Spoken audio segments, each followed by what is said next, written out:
After a period of time when the red cell is full of hemoglobin, the job of the nucleus is over and it gets kicked out. Then it has kind of a little dip in its middle on both sides. Now the red cell leaves the bone marrow to join the billions of other adult red cells circulating in the bloodstream. It will do its work for 120 days. Then it will die and be removed by an organ called the spleen. I think that's so sad. You only get to live for 4 months. Oh, thanks for the sympathy. But the truth of the matter is that the bone marrow produces 4 to 5 billion red cells every hour to keep replenishing those of us who wear out. Really? 4 to 5 billion? That is entirely awesome. What I want to know is, how do you do it? Yeah, and where do you go to pick up all the oxygen our bodies need? I mean, when you're traveling around in the bloodstream with all the plasma and other stuff, you're all wet. I think of the oxygen in the air as being dry. Good question. And with Tyler's kind assistance once again, I'll be happy to show you. Take a real deep breath, Tyler. Well, what better place to get oxygen than your lungs, Each time you take a breath, pairs of oxygen atoms called O2 molecules enter your lungs and pass through smaller and smaller tubes, or bronchi, until reaching tiny air sacs called alveoli. These air sacs are covered by thin blood vessels known as capillaries. And it's here that the gas exchange takes place. The oxygen molecules pass easily into the blood vessels and bind or attach to our hemoglobin. Now loaded with this cargo of oxygen, we red cells first travel at a high rate of speed through the heart, the large aorta artery, and other big arteries, just as if we were on a freeway. But then we have to leave the freeway and travel down many narrow side streets, finally passing into even narrower and thinner capillaries. At this point, the capillaries are only 1 cell wide, and we have to squeeze and stretch and even fold ourselves in half to get through. Only when we get deep inside these tiny capillaries running through your muscles and tissues and organs do we finally release our load of oxygen. But that's only half the trip. Truth is, guys, as soon as we release the oxygen, we pick up carbon dioxide. That's the waste material released by the cells. Carbon dioxide is also known as CO2 and consists of 2 atoms of oxygen and 1 atom of carbon. Well, at this point in the journey, because we've released our oxygen and loaded up instead with carbon dioxide, we're not as bright red as we were before. What's more, we make the long return trip back to the lungs through the veins, fighting gravity most of the way. Finally, as we complete the round trip, the carbon dioxide we've carried back is released as you breathe it out through your lungs and mouth. That is entirely awesome. Oh, right. Good job, Tyler.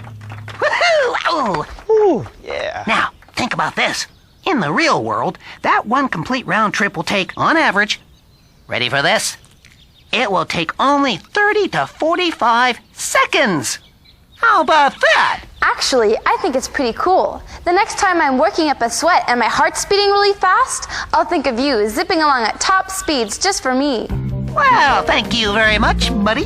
I do try very hard to keep your young muscles supplied with that extra oxygen for high performance. The harder you exercise, the faster I go.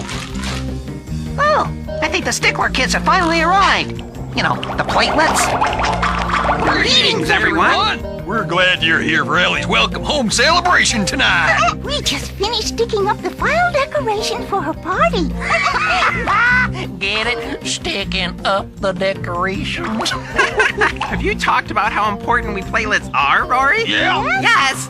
Did you see our photos in Rory's photo album? Sure did. Hey guys, want to check out a great scab here on my leg? Ooh. Yeah, I picked up this little decoration yesterday when I fell off my bike.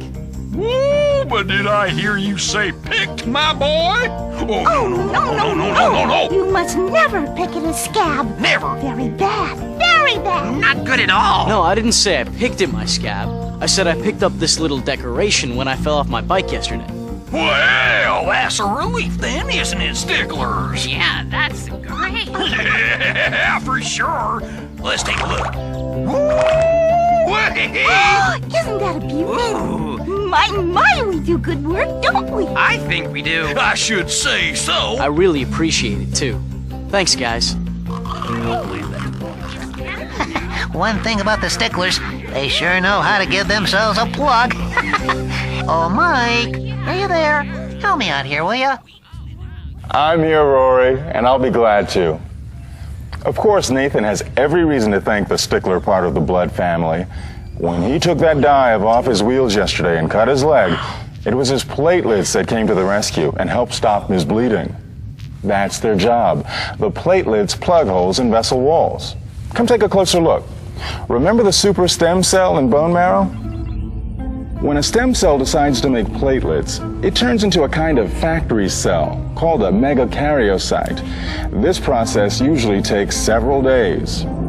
The megakaryocyte is a very large cell with several nuclei. The megakaryocyte never leaves the bone marrow, but does produce many fragments. These are actually the platelets, small pieces of cell material or cytoplasm, and they do leave the bone marrow and circulate freely in the bloodstream.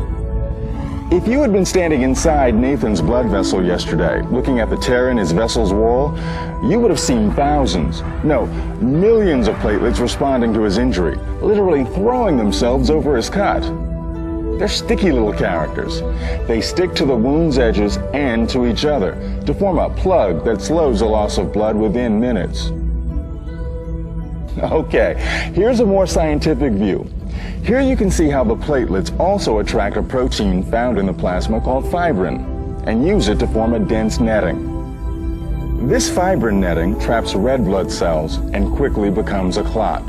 From the outside, you can see the scab that forms over the wound. It looks dry and crusty. But on the inside, there's a lot going on. That's because a platelet plug will last for only 24 to 72 hours as the platelets run out of energy and begin to fall apart. As long as there is still an unhealed hole in the blood vessel wall, the clot will continue being formed, dissolved, and reformed to stop and prevent more bleeding from occurring. When Nathan's wound is completely healed by the new cells growing over it, the clot will be cleared away and blood will begin to flow through the vessel normally again. Pardon me, Michael, but isn't it about time my side of the family makes an appearance? I was just getting ready to introduce you to our friends. Meet Granville. He's one of the extremely important white blood cells, also called a leukocyte. And to be real specific, Granville's what's called a granulocyte because he contains little granules. How do you do? Now, when Nathan cut himself, one of the things he was concerned about was that germs wouldn't get in